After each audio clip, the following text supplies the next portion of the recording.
बच्चू कडू यांना शिंदेंच्या शिवसेनेकडून विधान परिषदेवर संधी दिली जाण्याची शक्यता आहे। मात्र परिषदेवर येण्यासाठी प्रहार पक्ष विलीन करण्याची शिवसेनेची अट आहे अशी माहिती सूत्रांकडून मिळते। विधान परिषदेसाठी शिवसेनेकडून नीलम गोऱ्हे यांचं नाव जवळपास निश्चित करण्यात आलंय, तर बच्चू कडू यांच्या नावाची जोरदार चर्चा आहे। अधिक या सगळ्या संदर्भात जाणून घेऊया आपले प्रतिनिधी गिरीश गायकवाड यांच्याकडून। गिरीश, या संदर्भात मध्यंतरी सुद्धा चर्चा होती, आता सूत्रांकडून जी माहिती मिळते त्या सगळ्यावर बच्चू कडू यांचं काही म्हणणं समोर आलंय का?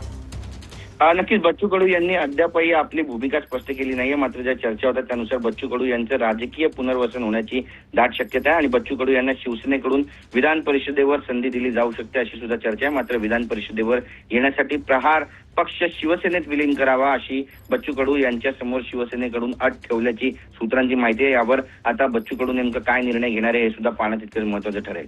नक्कीच नक्कीच। तुर्तास धन्यवाद गिरीश, तुम्ही दिलेल्या संपूर्ण माहितीसाठी। बच्चू कडू यांच्या समोर शिवसेनेकडून एक अट ठेवण्यात आलेली आहे, प्रहार पक्ष विलीन करण्यासंदर्भातली ही अट आहे।